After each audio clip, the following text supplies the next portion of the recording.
첫 번째 1강 강의를 하겠습니다. 주제, 민주주의적 관점에서 본 가족관계. 이재영 나시민 대표님을 모시겠습니다. 뜨거운 박수 부탁드립니다.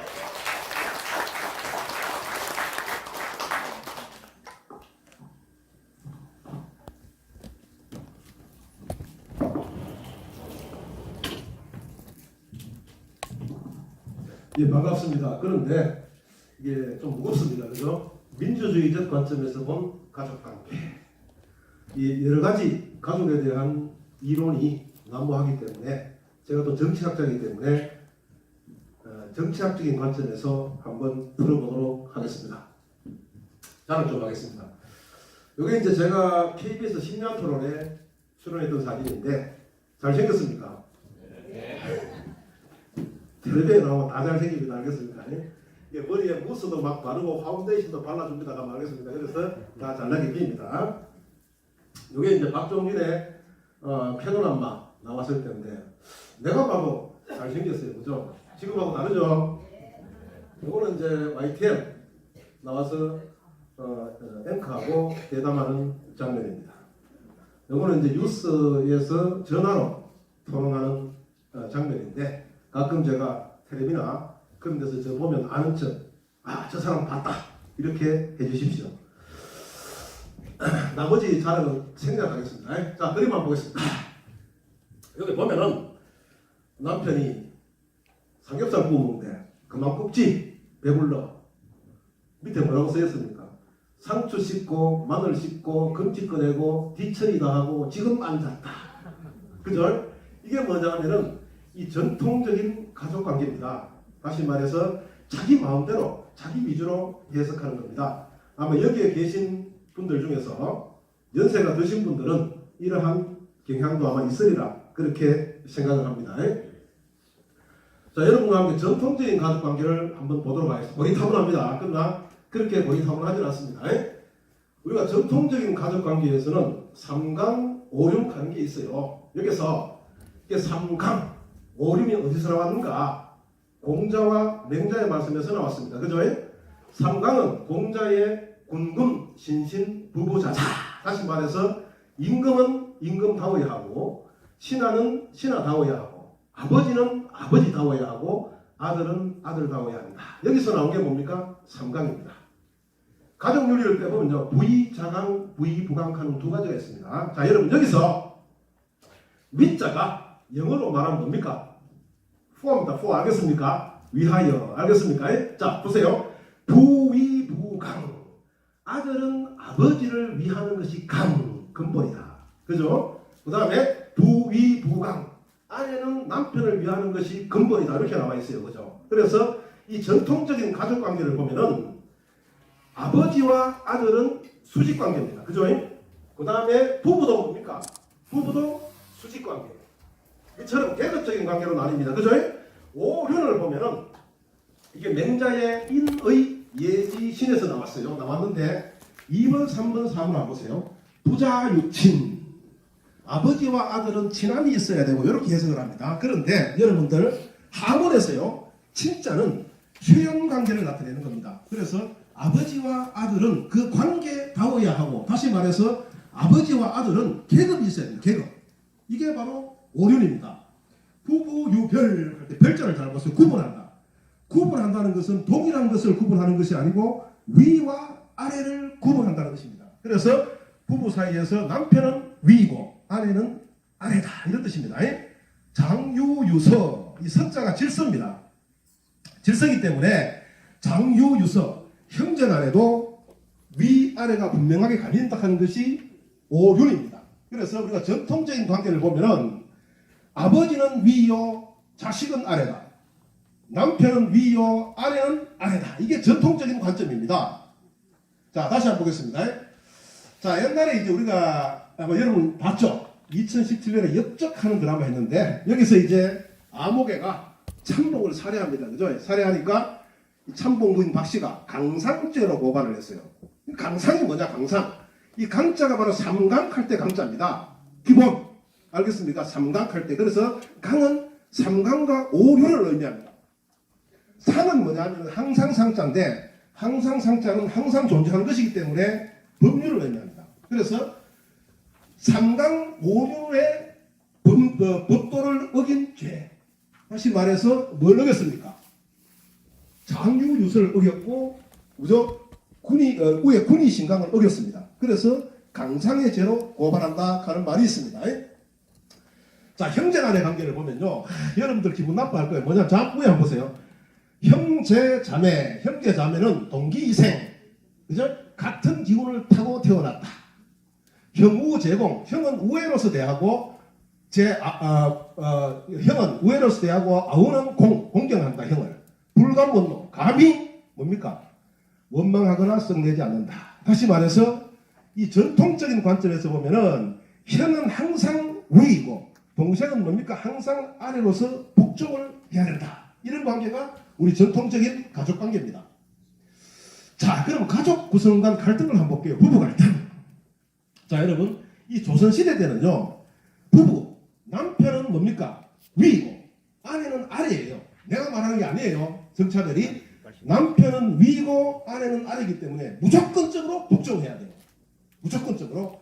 아내가 남편의 말에 복종하지 않으면 어떻게 합니까? 구박합니다. 그죠? 막 구박한다. 구박해도 말을 안 들으면 어떻게 했습니까? 처벌 드립니다. 처벌. 그죠? 처벌 드리고 본처를 어디에 처박아 놓습니까? 저 집 한가운데 오두막지가 처박아 놓습니다. 말 안 들으면.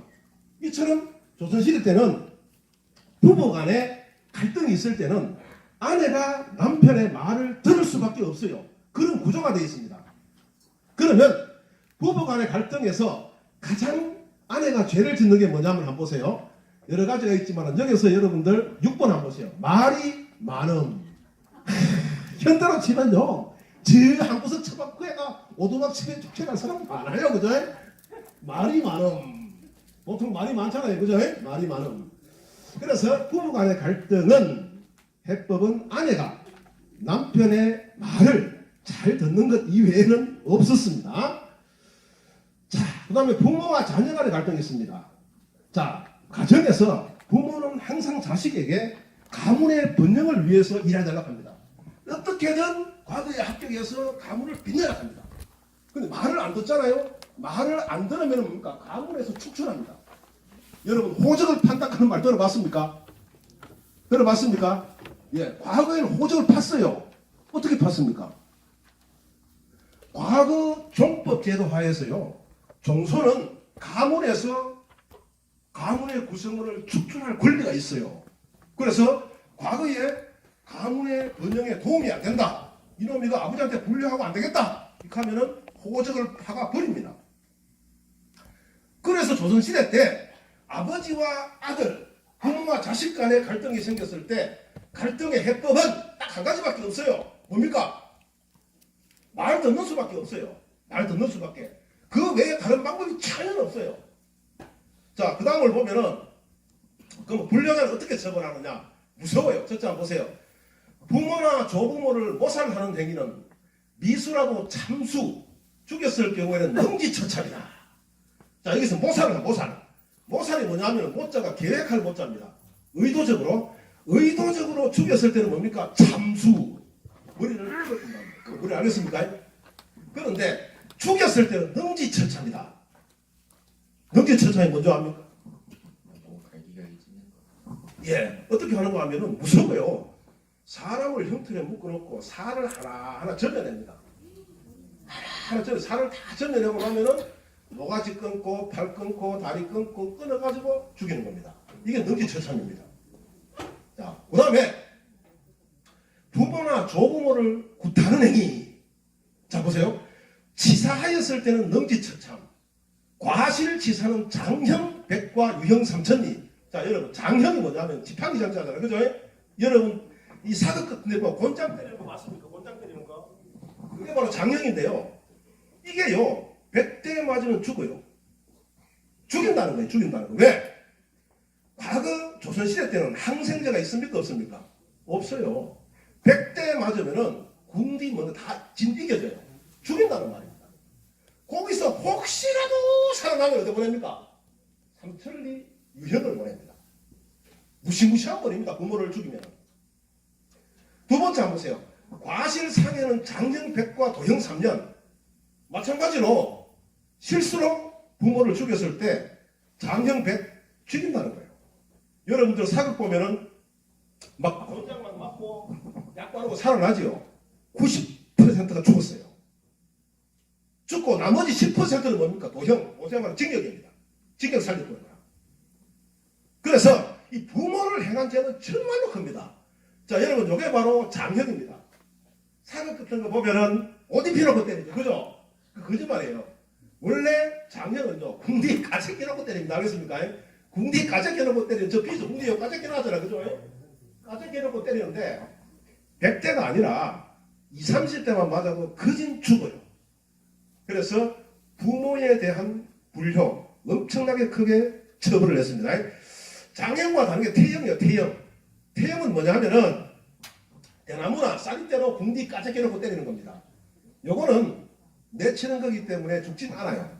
그래서 어쨌든 중요한 거는 장형과 태형은 궁디를 까짝낀다. 그런 데 있습니다. 자, 공개질책하는 것도 있어요. 부모에게 잘못하면 한번 보겠습니다. 부모에게 불효하거나 부모를 구타하거나 부모를 떠밀어 넘어뜨리면은 관청에 고발하고 계에서 쫓아내고 물이나 불을 나누어 주지 않고 말도 조구받지 않는다. 대과 가장 큰 과실입니다. 즉 뭐냐면 이 대과악을 저지르면요 살지를 못해. 왜? 이 조선시대 때는 계라는 조직에 의해서 농사를 지었어요. 계에 가입을 안 시켜주는 거야. 혼자 농사를 어떻게 짓겠어요? 성냥이나 라이터가 있었습니까? 없잖아요. 불을 서로 나누어 주고 빌려 쓰는데 불도 안 줘. 그래서 대과악을 지으면 무조건 그 동네를 떠야 돼요. 떠야 돼. 그 수밖에 없어. 그만큼 큰 형벌입니다. 두 번째 보면은 부모에게 낯을 불키고 대드는 행위, 순종하지 않는 행위, 복량하지 않는 행위, 상중에 손들고 서가 있어야 돼. 자네들 학교에서 말 안 들어가 복도에 손들고 서 있는 사람 손들어봐. 있었지? 있었지?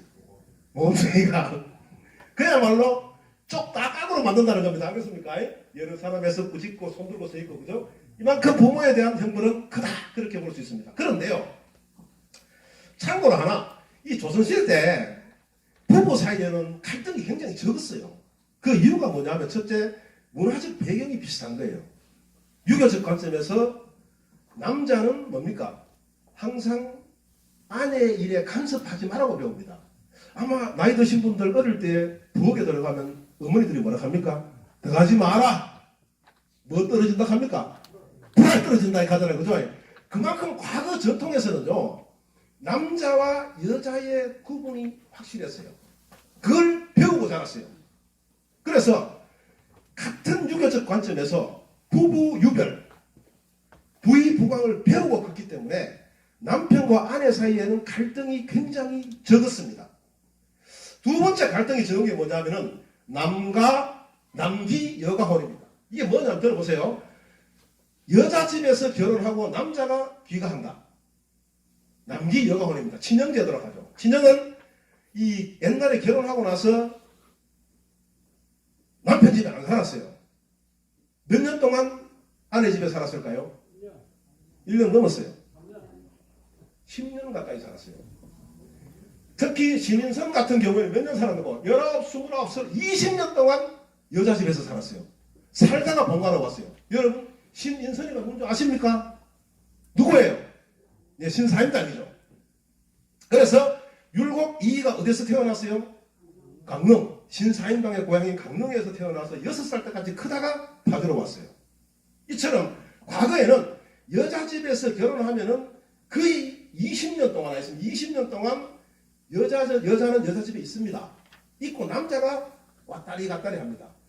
그런데 가만히 생각하기에 유교가 남종 여비 사상인데 이 남자가 왔다 갔다 하기 귀찮은기야. 그죠? 그래서 명종 때 뭐가 생겼습니까? 반친형이 생겼어. 반친형. 다시 말해서 결혼식하고 그 다음날 친가로 데리고 오는 거야. 아니면 3, 4일 후에 데리고 오는 게 반친형입니다. 알겠습니까? 자, 여기서 결혼식장에서 저는 이래 가면은 내일 우리 손남식 위원장 결혼식 하는데 아들 결혼식에 가면 패백하는 거 하잖아요. 패백. 막 그거 보고 막 웃으면 죽는 줄 알았어요. 패백이 뭡니까? 패백이. 친형이나 반친형에서 돌아와서 시아버지한테 인사하는 겁니다. 그걸 예식장에서 합니까? 아니, 말이 안 돼. 그거는. 왜냐하면 현대적 의미에서 예식장은 누구 집입니까? 친정이에요. 그래서 결혼할 때 예식장은 누가 잡습니까? 여자 집에서 잡아요. 거기서 결혼하면 어디 갑니까? 신혼여행 가잖아요. 그죠? 신혼여행 갔다 와서 어디로 갑니까? 여자 집에 가잖아요. 그죠? 신부 집에 가서 하룻밤 자고 어디로 갑니까? 신랑 집에 가서 하룻밤 자고 아침에 일어나서 뭐 합니까? 밥 차리잖아요. 그게 뭡니까? 그거예요. 그게 바로 뭐다? 뭐다? 저 밑에 있잖아요. 그죠? 그래서 예식장에서 가면 또 돈도 되게 빨라 먹잖아. 하는 옆에 뭐 한복 입고 막 돈 안 찔러주면 잘 안 하잖아요. 그죠? 그 여자들 있잖아. 와. 누굽니까? 그 도우미. 예. 예? 예. 원래 폐백은요 없어요. 폐백이라는 것은 친정에서 돌아와서 알겠습니까? 시집에서 부모에게 전하는 게 폐백이에요.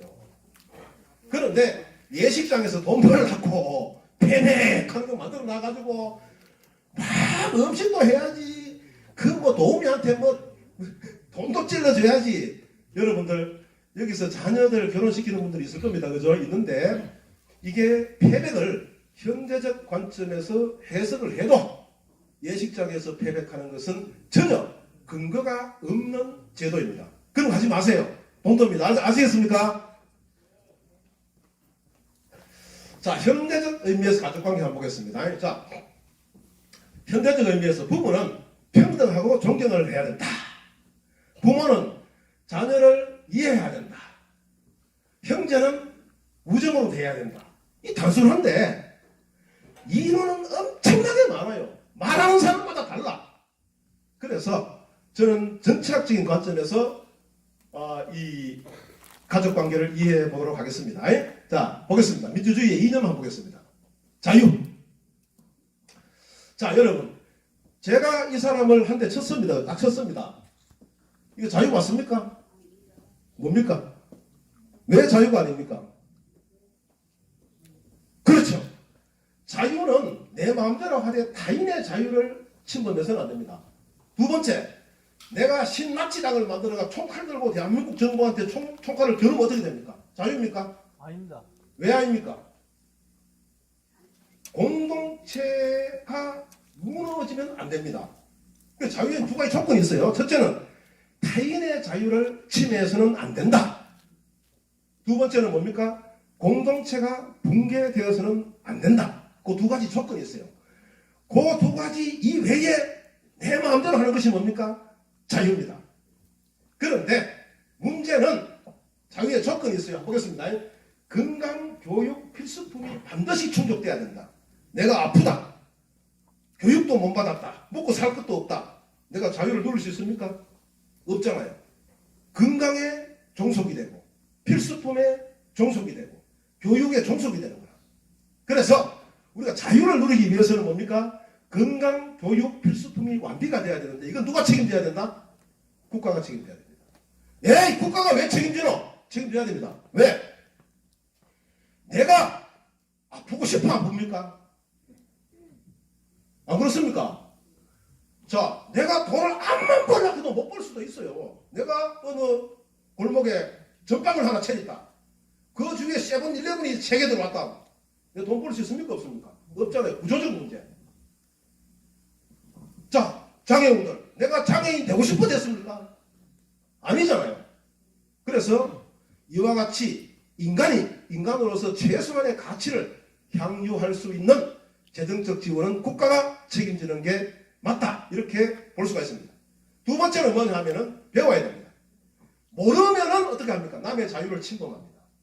모르면은 공동체의 붕괴에 앞장서게 됩니다.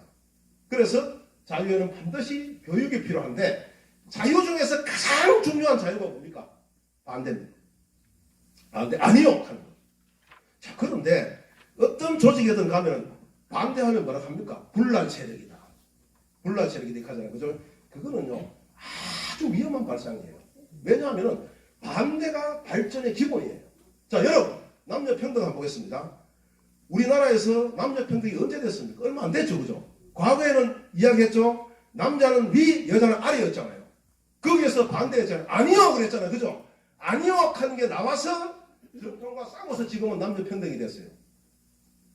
자, 영국으로 돌아가 봅시다. 영국에는 돈 많은 사람들이 투표권을 많이 가지고 있었어요. 그죠? 거기서 영국의 부르주아들이 아니요! 그러는 명제로 싸웠잖아. 반대로. 그죠? 싸우다 보니까 평등선거가 나왔어요. 자, 이처럼 기독교도 그렇지 않습니까? 우리나라에 들어왔을 때 얼마나 박해를 당했습니까? 그러나 반대가 싸우다 보니까 기독교가 인정이 됐잖아요. 이처럼 이 자유 중에서 가장 중요한, 가장 핵심적인 자유가 뭡니까? 반대의 자유입니다. 반대가 없으면 그 사회는 정체되고 발전이 없습니다. 그런데 요즘 정치권이나 사회에서 반대를 한다고 합니까? 내부 총질한다 하잖아요. 말을 못해. 이게 독재야. 민주당 가도 민주당 욕하면 내부 총질하지 말아야 합니다. 자유한국당 가도 욕하면 내부 총질하지 말아야 합니다. 반대라는 것은 정말로 훌륭한 진리입니다. 그래서 여러분들께서 반대의 자유를 억압해서는 절대로 안 됩니다. 평등. 자, 우리가 평등은 뭐냐 하면은 민주주의에서 자네 아메바가 어떻게 이게 번식을 하지? 이분법이지. 그지? 아메바가 이분법으로 분열을 하는데 분열이 딱 되고 나면 부계가 어떻게 돼? 똑같이. 맞아 안 맞아? 그치? 자, 그 다음에 2g이 되는 빵을 정확하게 반으로 나누면은 1g, 1g. 이게 평등입니까? 그게 평등입니까? 응? 평등입니까? 획일이죠, 획일. 맞습니까? 평등이 아닙니다. 획일입니다. 자, 그럼 평등은 무엇인가? 첫 번째, 뭡니까? 이 물질 세계에서는 똑같다 하는 말이 통용이 됩니다. 그러나 인간 사회에서는요, 똑같다 하는 말이 통용이 안 돼요. 왜? 다르잖아요. 그죠? 그래서 인간 사회에서 평등은 뭡니까? 인간은 존엄한 존재다. 다시 말해서 수단 가치로 차별하지 않는다는 것입니다. 인간에게는 수단 가치가 있어요. 자, 의사가 1시간에 만들어내는 재화의 양, 노동자가 1시간에 만들어내는 재화의 양은 똑같습니까? 다릅니까? 다릅니다. 그죠? 다른데 민주주의에서는 이것으로서 차별하지 않는다는 겁니다. 단지 열심히 일했다는 그 자체로 평등하다는 겁니다. 그래서 의사가 1시간 열심히 일했고 노동자가 1시간 열심히 일했으면 의사와 노동자는 어떻게 하나? 평등하다. 이게 바로 민주주의에서 말하는 평등입니다. 그래서 우리가 통상적으로 평등하다 하면 뭡니까? 모든 인간은 존엄한 존재다. 첫 번째. 두 번째는 무엇입니까? 바로 수단 가치로 차별하지 않는다. 이 두 가지입니다. 저는 강연을 나가면 많은 질문을 받습니다. 남녀 사이에서 평등은 무엇입니까? 묻는다고.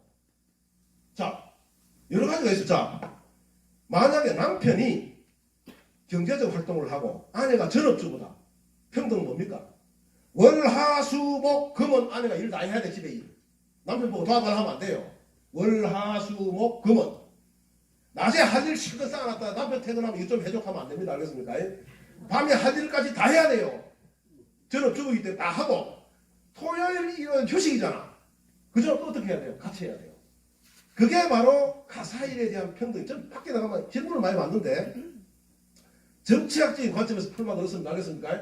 다시 월, 화, 수, 목, 금은 전업주부면 가정일을 다 해야 된다.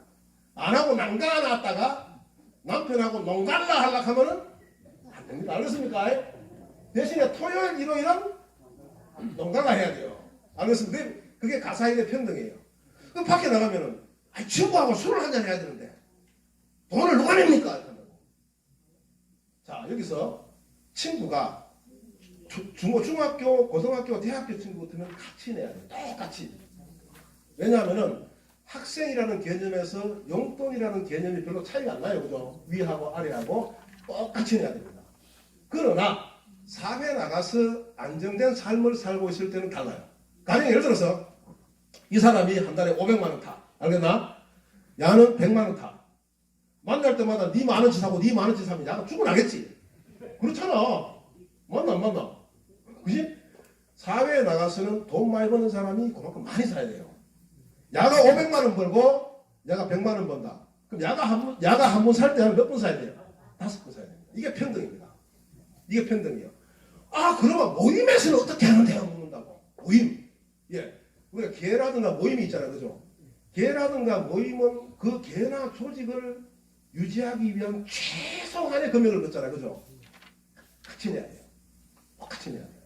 아시겠습니까? 그러나 그 모임이 끝나고 개별적으로 만났을 때는 수입의 다과에 따라서 돈을 내는 것이 뭡니까? 평등이다. 이렇게 볼 수가 있습니다. 여러분께서 기분 나쁘지? 가령 예를 들어서 이제 야가 5만 원치 샀어. 500만 원 타는데 야는 만 원치면 사면 이론상으로. 근데 둘이가 안 그렇죠. 내가 5만 원치 샀는데 이도 5만 원 사야 되는 거잖아요. 그 친구가 안 돼. 그래서 친구가 되려면 항상 뭡니까? 어떻게 해야 돼요? 평등해야 된다. 그렇게 볼 수가 있습니다. 자, 이거는 옛날에 왔던 사람 들었는데 민주주의의 세 번째 조건이 사랑입니다. 사랑인데 저한테 강의를 한번 들으신 분들도 또 듣기 바랍니다. 자, 사랑은 뭐냐면은 이런 말이 있어요. fall in love. 뭐지? 맞히다. 우리 학생 fall in love. fall이 뭐예요? fall이. fall이 확 떨어지는 게 있잖아요. 그죠? 속도가 훨씬 빨라요. 위에서 훨씬 빠르잖아요. 확 fall 떨어지는 겁니다. 알겠습니까? 사랑에 빠지다. 쉽게 말해서 뭡니까? 한 방에 뿅 가다. 뿅 가다. 알겠습니까? 그런데 한 방에 뿅 가다 하는 게 물 보고 뿅 갑니까? 물 보고 뿅 가요. 뿅. 어? 자, 한 방에 뿅 간 적 있어, 학생? 예? 한 방에 뿅 간 사람 있어요? 예? 한 방에 뿅 간 적 있어요? 있습니다. 한 방에 뿅 간 적 있어요? 자, 뭐 보고 한 방에 뿅 갑니까? 뭐요? 외모잖아요. 외모. 맞아요, 맞아요. 외모예요. 아니 사람이 처음 만났는데 그 사람의 집도 모르고 아무것도 모르잖아요. 아무것도 모르는데 fall in love. 한 방에 뿅 갔다. 뭐 보고 뿅 갑니까? 생긴 꼬라지 보고 가는 거 아니야? 맞아, 맞아. 그래. 이거는 개하고 똑같아요. 그죠? 암개가 숫개 따라다니고 숫개가 암개 따라다니는 거하고 똑같아. 뭘 보고 좋아해요? 외모 보고 좋아하는 겁니다. 사랑은 그게 아니에요. 사랑은 남자와 여자가 만났을 때 괜찮다. 이런 개념에서 뭡니까? 서로가 희망과 용기를 주면서 만들어 나가는 게 사랑입니다. 그런데 현대적 의미에서 사랑은 fall in love가 사랑인 줄 알아요. 자, 보겠습니다. 사랑의 조건을 보겠습니다. giving oneself. 뭡니까? giving oneself. 주는 것이다. 주는 것이다. 그런데 참 받으려게. 받으려게. 자, 여러분 가슴에 손을 한번 딱 얹어보세요. 지금 가슴에 손 한번 얹어보세요. 양심의 소리가 느낍니까? 인간은요 다 알아. 여기에 잘못됐다, 여기에 틀렸다 다 알아. 내가 가령 예를 들어서 운전하고 가잖아요. 탁 가다가 갑자기 턴할 일이 있다. 뭐 합니까 내가? 보잖아요. 뭐 봅니까? 예? 경찰이 있는가 가면 쳐다보잖아요. 자꾸 돌립니다. 돌리도 내가 잘했네 갑니다. 그죠? 자기 가슴에 손을 탁 얹어보면 지가 잘못한 거 알아요. 그죠? 압니다. 그죠? 그게 바로 양심입니다. 양심인데 사람들이 남자든 여자든 전부 다 뭡니까? 가슴에 손을 넣고 생각해보면 알아요. 전부 다 받으려고만 해요. 남자친구도 여자로부터 위로받으려고만 하고 여자도 남자로부터 위로받으려고만 합니다. 남편과 아내도 마찬가지입니다. 거기서 갈등이 발생하잖아요. 자, 보세요. 가령 예를 들어서 남편이 퇴근하면서 오늘 더럽게 피곤하네. 집에 가면 아이고 마누라한테 그저 뭐고 이게 욕조에 물 좀 받아 뜨뜻하니 사우나 하고 어깨 좀 주물러 놀라 해야지 하고 집에 딱 퇴근합니다. 그 아빠가 퇴근합니다. 하면 엄마는 집에서 못합니다. 오늘 밥에 대고 빨래하고 청소하고 뛰겠네. 우리 신랑 하면 다리 좀 주구나 너가 계약이 가고 있습니다. 우리 딱 붙이면 어떻게 됩니까? 서로가 원하는 거에서 싸웁니다. 그 사람들이요. 이 사랑은 뭐다? giving oneself. 주는 건데 받으려고만 하니까 거기서 갈등이 생기는 겁니다. 첫째. 두 번째가 뭡니까?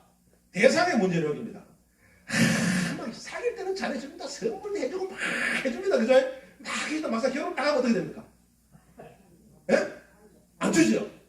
그게 바로 대상의 문제력인 겁니다. 여기 남편과 아내분들 가만히 생각해 보세요. 연애할 때 내가 받았는가 하고 결혼 후에 받은 거 생각을 해보세요. 안 줍니다. 그런 걸 속신 그 전문가적 용어로서 잡은 물고기론입니다. 알겠습니까? 자, 세 번째. 구매욕에 기초한 사랑 뭡니까? 만나면요. 희망과 용기를 주는 게 사랑인데 뭐합니까? 오세요. 물량 공세를 막 하잖아. 만들기도 잘 만들어요. 10일 기념, 100일 기념, 200일 기념, 한 달 기념, 뭐 1000일 기념 만들어가 막 뭡니까? 선물을 막 줘. 또 받는 사람도 선물 받으면 깜짝 넘어가요. 이게 바로 뭡니까? 물질적인 사랑이 만능으로 파헤친다 이거요. 세 번째가 뭡니까? 교환을 위한 시장적 사랑. 만나면 아버지가 뭐 하십니까? 집에 돈이 많으십니까? 한 달 수입이 얼마 됩니까? 여러 가지 이 조건으로 만나가 또 결혼을 합니다. 그래서 이 사랑의 의미가 많이 개색이 되었습니다. 자, 이거 잘 들어놓으십시오. 사랑의 네 가지 요소 한번 보겠습니다. 첫째 뭡니까? 케어, 관심입니다. 관심인데 이제 보살펴주는 건데 아까 처음에 잠깐 말했다시피 모든 사람은 자기가 보살핌을 받기를 원해요. 받기를 원해요. 친구끼리 만나도 친구가 나한테 좀 보살펴 주기를 원하고 남편도 아내도 항상 케어해 주기보다 케어 받기를 원해요. 그래서 이게 남자친구와 여자친구, 남편과 아내가 지속적으로 갈등을 겪는 게 뭡니까? 케어. 보살펴 줘야 되는데 보살핌을 받기만을 바라는 것입니다. 두 번째는 뭡니까? 리스폰시빌리티. 정말 중요합니다. 책임. 이 책임이 뭐냐 하면은 상대방의 정신적, 물질적 필요에 대해서 반응하는 겁니다. 상대가 정신적으로 위로를 원하면 위로해주고 상대가 물질을 원하면 물질을 주는 게 뭡니까? 리스폰시빌리티. 책임입니다. 자, 가령 예를 들어서 남편이 낚싯대 세트를 원하더라. 사주는 것. 남편이 오늘 우울하다. 위로해주는 것. 남자친구가 오늘 우울하다. 여자친구가 위로해주는 것. 여자친구가 생일 선물로 휴대폰 케이스를 받고 싶어 하더라. 사주는 것. 이게 바로 리스폰시빌리티입니다. 물질적 필요, 정신적 필요에 반응하는 건데요. 그런데 문제는요. 이 리스폰시빌리티는 두 가지 전제 조건이 필요해요. 첫째는 뭡니까? 단락하기 전에 줘야 돼요. 단락하고 나서 주면 아무 소용이 없어요. 예를 들어서 이 남편이 생일이 다가와. 남편이 평소에 이제 낚싯대 세트를 갖고 싶어 했어. 그러면 이제 남편이 아내한테 여보 낚싯대 세트 사줘. 낚싯대 세트 사줘. 그냥 생일 딱 때가 아나 하면 줘보마. 알았어 하면 갖고 가봅니다. 고마운 걸 한 개도 몰라요. 그러나 남편 생일이 가까워와서 일주일 전에 낚싯대 세트 원하는 딱 아껴주면 어떻게 됩니까? 감동하죠. 왜 감동합니까? 저 사람이 나에게 이만큼 관심이 있구나. 알겠습니까? 친구 사이도 마찬가지예요. 친구가 평소에 휴대폰 케이스 이쁜 걸 원하는데 친구가 내 생일 때 요거 사줘. 내 생일 때 요거 사줘. 그때 생일 때 사주면 아무런 감동이 없어요. 생일 한 일주일 전에 그거 딱 사가지고 딱 주란 말이야. 주면은 친구가 감동을 합니다. 왜? 그만큼 나한테 관심이 있구나. 이렇게 생각합니다. 그런데 두 번째 조건 뭐냐? 주고 나서 까먹어야 돼요. 까먹어야 돼요. 주는 걸 기억한 것 때문에 항상 싸워요. 항상 싸워요. 자, 아내가 생일 때 100만 원짜리 백을 원했다. 남편이 사줬습니다. 백을 사줬어요. 남편은 기억하고 있으면 안 돼. 근데 기억하고 있어. 나는 아내 생일 때 100만 원짜리 백을 사줬다. 나는 아내 생일 때 100만 원짜리 백을 사줬다. 내 생일 때 5만 원짜리 넥타이에 딱 사주는 거야. 어떻게 생각합니까? 나는 100만 원짜리 사줬는데 니는 5만 원짜리 밖에 안 사주나 네 사랑이 그밖에 안 들어가면 싸웁니다. 그래서 리스폰시빌리티, 물질적 필요에서 주는 즉시 뭡니까? 까먹어야 됩니다. 예를 들어서 야하고 친구예요. 친구인데 친구 사이도 마찬가지예요. 야가 이제 만나서 5만 원치 샀어. 친구한테 생일날. 알겠습니까? 까먹어야 돼. 기억하고 있어. 근데 야는 생일날 2만 원치밖에 안 샀어.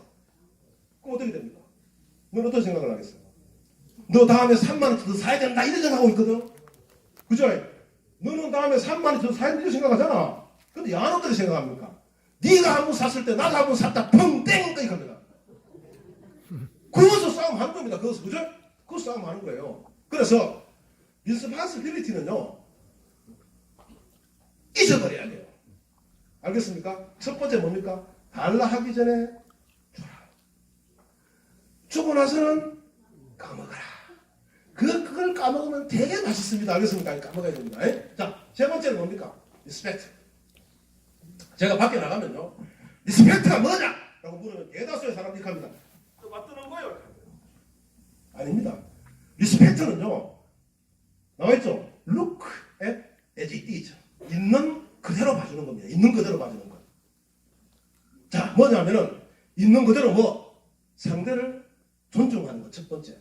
두 번째는 상대의 개성을 존중하는 겁니다. 첫 번째 존엄성 뭡니까? 자, 여러분 인간의 존엄성이 뭐냐면은 내한테는 내가 가장 소중한 존재입니다. 상대도 자신에게는 자신이 가장 소중한 존재입니다. 그런데 항상 나만 소중하다고 생각하고 상대를 대할 때는 함부로 대하잖아요. 그죠? 함부로 대하잖아요. 부부 사이에 마찬가지, 친구 사이에 마찬가지입니다. 그래서 존엄성을 지켜주라! 이 말은 뭐냐면은 상대를 대할 때 나처럼 대하라. 첫째, 리스펙트. 있는 그대로 봐주라. 두 번째는 뭐냐면은 퍼스널리티, 개성을 존중하라. 개성을. 그런데 우리나라 사람들은 개성 존중 안 하죠. 남편이 뭐 하면 그거 말라고 하나? 아내가 뭐 하면 그건 말라고 하나? 이렇게 한다고. 전부 다 뭡니까? 팩을 가지려고 하고 컨트롤 통제하려고 합니다. 예를 들어서 남편이 골프를 좋아한다. 또 토요일날 골프가 막 땡기고 나가잖아요. 땡기고 나가면 아내가 뒤에서 뭐라 합니까? 뭐라 합니까? 다녀오세요. 갑니까? 안 가죠? 돈 있어가 빠졌나? 돈 좀 아끼지. 응? 토요일 일요일 되면 집안에 일도 하고 아들 공부도 좀 챙겨주고 하지. 니는 니 맘대로 살아 하잖아요. 왜 갑니까? 상대의 퍼스널리티를 전혀 인정 안 해주는 거예요. 아내가 등산을 좋아한다. 토요일에 등산 가방 꾹 밀고 나가면 남편이 뒤에서 뭐라 합니까? 니는 미쳤나? 여자가 맨날 토요일 일요일 밖에서 놔둬 집에서 일 좀 해라 하잖아요. 이게 뭡니까? 바로 퍼스널리티, 개성, 취미를 인정 안 해주는 거예요. 그리고 하게 수익합니다. 에이! 퍼스널리티를 인정해주면 내가 심심하잖아! 혼자 있어야 되거든. 그죠? 같이 가면 되잖아요. 따라가면 돼요. 남편이 골프 칠 때 가방을 따라 들어주면 돼. 아내가 등산 가면 뒤에 스틱이나 들고 따라다니면 돼. 그죠? 마찬가지 밥을 먹으러 가도 말이야. 오늘 결혼 기념일이라 아내가 여보 오늘 결혼 기념일인데 레스토랑 가가지고 거기도 좀 먹고 포도주 한잔 마시자 하면 남편이 그래서 어떤 말을 나옵니까? 쓸데없는 소리하고 앉았네. 그 니케한 데가 왜 먹노 그거? 따라간다. 해물탕 으로 가자. 이게 뭡니까? 전혀 이게 상대를 인정 안 하는 거예요. 그게 뭡니까? 해법, 소유, 컨트롤, 통제입니다. 그래서 존경 뭡니까? 있는 그대로 봐주라. 있는 그대로 봐주라. 내가 소중한 만큼 상대방도 소중하다. 상대를 대할 때는 나처럼 뭡니까? 대해줘라. 그 다음에 두 번째는 뭡니까? 상대방의 퍼스널리티를 인정해주라. 퍼스널리티를 인정해주고 내가 심심하다.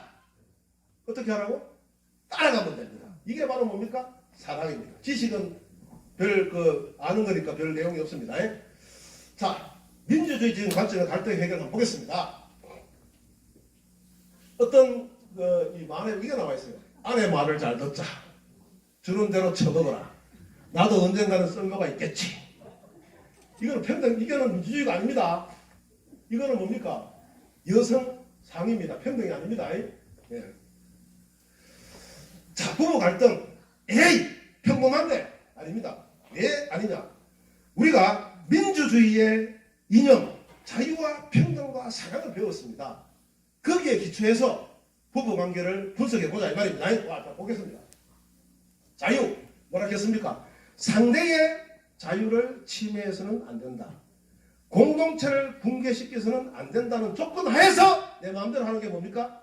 자유입니다. 그죠? 자, 자유에서 부부관계 하고 있습니다. 상대 관계를 자제하라. 자, 과도한 취미. 남편은 맨날 뭡니까? 골프처럼 다니면 집안 노동 누가 해야 됩니까? 누가 해야 돼요? 아내가 해야 되잖아요. 그럼 누구의 자유가 침해당합니까? 아내의 자유가 침해당하는 거예요. 남편은 집에 있는데 아내는 맨날 등산 간다고 나가고 있다. 그럼 어떻게 돼요? 토요일, 일요일 꼬박 남편이 가사노동을 분담을 해야 돼요. 남편의 자유가 침해되는 겁니다. 그래서 과도한 뭡니까? 취미를 갖지 마라. 두 번째, 자녀에게 무관심하거나 음주, 상대 부모한테 소홀을 하거나 불륜을 저지르지 마라. 이런 걸 저지르면 어떻게 됩니까? 가정이 깨지잖아요. 자유는 뭐라 했습니까? 공동체를 깨면 된다 그랬습니까? 안 된다 그랬습니까? 안 된다 그랬어요. 그래서 공동체를 깰 수 있는 무엇입니까? 자녀에 대한 무관심, 음주나 늦은 기가, 상대 부모에게 소홀, 불륜 같은 것은 저질러서는 안 된다는 것입니다. 두 번째, 평등. 자, 평등은 뭐냐면은 인간은 똑같이 존엄하다. 첫 번째. 두 번째, 수단 가치로 평가하지 말라 하는 겁니다. 부부가 평등의 관점에서 보면은 사회적 역할을 존중해주라. 다시 말해서 아내가 전업주부라도 평등하다는 겁니다. 남편이 돈을 벌어오면은 아내가 가사일을 하면 같이 평등한 거예요. 아내가 100만 원 벌어오고 남편이 500만 원 벌어와도 뭡니까? 평등한 거예요. 그래서 이게 아내와 남편이 서로 자기 자신을 평가할 때 어떻게 하라? 수단 가치에 관계없이 민주주의적 관점에서 평등하다는 개념을 가지고 있어야 됩니다. 그런데 안 그렇죠. 남편이 500만 원 벌어오고 아내가 100만 원 벌어오면 어떻게 합니까? 그걸 돈이 잡고 벌어오라 하지 마! 집에서 일할 때도 어떻게 합니까? 너는 100만 원밖에 안 벌어왔으니까 집에 일 다 해! 합니다. 여러분, 100만 원 번다고 시급하잖아요. 맞잖아요. 500만 원 벌어도 시급하는 건 똑같아요. 같이 노동하는 거예요. 평등한 거예요. 민주주의적 관점에서 보면은. 가사를 어떻게 해야 된다? 반틈 나누어서 해야 된다는 것입니다. 사랑. 이게 정말 중요해요. 왜? 돌봄 책임 적응도 중요하지만은 부부 사이에서 가장 중요한 게 뭐냐? 본래의 모습을 사랑하라. 결혼하기 전에는요, 아내가 가장 아름답고 능력 있고 남편이 가장 잘생기고 능력이 있어요. 그런데 결혼하고 나서 눈꺼풀이 하나 둘 삐끼지면 뭡니까? 아내는 정말 못생겼고 능력 없어요. 남편은 정말 못생겼고 돈도 못 벌어와요. 왜? 밖에 더 나은 사람과 비교를 하게 되거든. 기대치가 탁 무너져요. 그런데 원래 그게 아내의 모습이고 원래 그것이 남편의 모습이에요. 그죠? 원래 모습인데 지 눈에 뭐가 끼었습니까? 명태 껍데기가 끼기가 그래 봤을 뿐이죠. 그죠? 눈에 있는 명태 껍데기가 삐끼지도 부부끼리는 그 모습을 사랑해라. 본래의 모습을 사랑해라 하는 게 굉장히 중요합니다. 두 번째, 부모와 자녀 간의 갈등 한번 보겠습니다. 자, 자유 다시 한번 보겠습니다. 타인의 자유를 침해해서는 안 된다. 두 번째, 공동체를 파괴해서는 안 된다. 여기서 보면은 부모는 지나친 간섭과 통제를 해서는 안 됩니다. 그렇게 되면 아들의 자유가 침해되죠. 자녀가 과도하게 자유를 누리면 부모의 자유가 침해됩니다. 그래서 적절한 통제와 적절한 자유가 필요하다. 두 번째, 부모가 가정 폭력을 저지르거나 혹은 자녀가 인생을 포기하고 가출하거나 범죄를 저지르면 가정이라는 공동체가 어떻게 됩니까? 깨집니다. 그래서 민주주의적인 관점에서 볼 때 약간 조심을 해야 됩니다. 사랑도 마찬가지입니다. 부모와 자식 간에는 돌봄, 책임, 존경을 다 하는데 밖에 나가면 이런 질문을 많이 받습니다. 교수님, 질문이 있는데요. 제 딸이, 제 아들이 성인이 되고 나서부터 제 말을 안 들으려고 합니다. 뭐 시키면은 내 성인인데 간섭하지 마세요. 그리고 12시 내가 집에 들어오면 니는 아가 어디 늦게 들어오네 하면 아니 내가 20살 넘었는데 늦게 들어도 말도 뭔 상관이에요. 자, 20살 성년이 됐다. 부모 말을 들어야 됩니까? 안 들어야 됩니까? 왜 들어야 됩니까? 왜 들어야 됩니까? 그렇죠. 자기가 20살이지만은 용돈을 다 쓰고, 그죠? 부모라는 가정의 테두리에서 보호를 받고 있잖아요. 그러면 부모의 가정에서 만들어 놓은 법칙에 따라야 돼요. 그게 바로 20살 넘어도 완벽한 자유를 가지지 못하는 겁니다. 만약에 자식이 인격적으로 성장하고 경제적으로 성장해서 독립을 한다면은 아버지, 어머니 집의 규칙을 따르지 않아도 됩니다. 그러나 경제적으로 의존하고 있는 한도 내에서는, 그 집에 거주하고 있는 한도 내에서는 부모가 만들어 놓은 규칙에 따르는 것이 적절하고 합리적이다. 이렇게 판단할 수가 있습니다. 마지막입니다. 형제 자매 간 갈등. 자, 마찬가지로 너희들 학생들 잘 들어. 형제는 현대적 의미에서 친구입니다. 제가 밖에 나가서 이런 질문도 많이 받아요. 교수님, 쌍둥이를 낳는데 왜 할까요? 옛날에는 쌍둥이 중에서 뭐이 나면 뭡니까? 뒤에나면 동생이야. 형 동생이 없어요. 자, 일란성 어떻게 됩니까? 각 만들어서 동시에 짜갈라지가 생겼잖아요. 이란성 동시에 수정이 됐잖아요. 똑같은 형 동생이 어디 있어요? 복골복이지. 자연분만 하면 먼저 돌다가 나오는 게 형이 돼버린 거야. 맞잖아, 그지? 이게 제왕절개 하면 의사 마음대로 꺼지면 애만 형이야. 이거는 안 맞아요. 그래서 내가 했어요. 형 동생 정하지 마세요. 그것은 안 맞습니다. 근본에 맞지 않습니다. 형 동생 없이 친구처럼 지내게 하세요. 하고 조언한 적이 있습니다.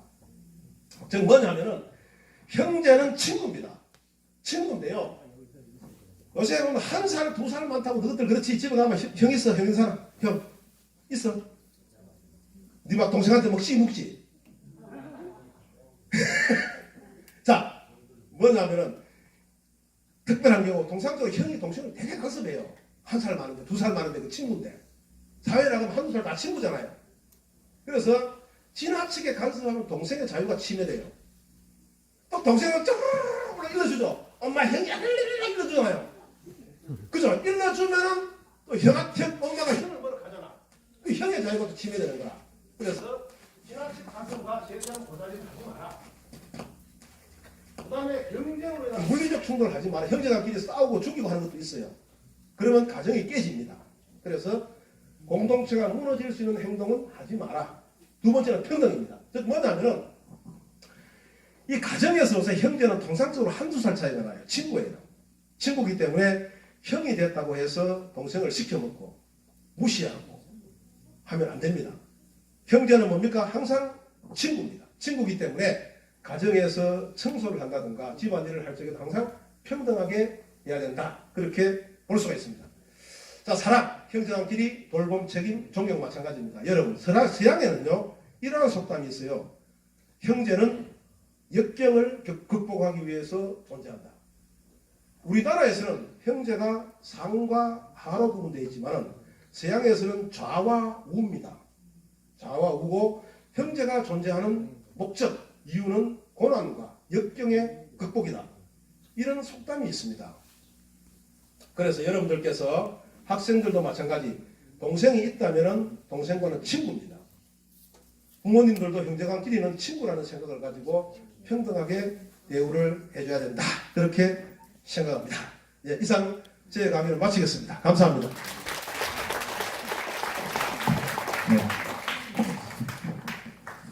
네, 강의가 어땠습니까?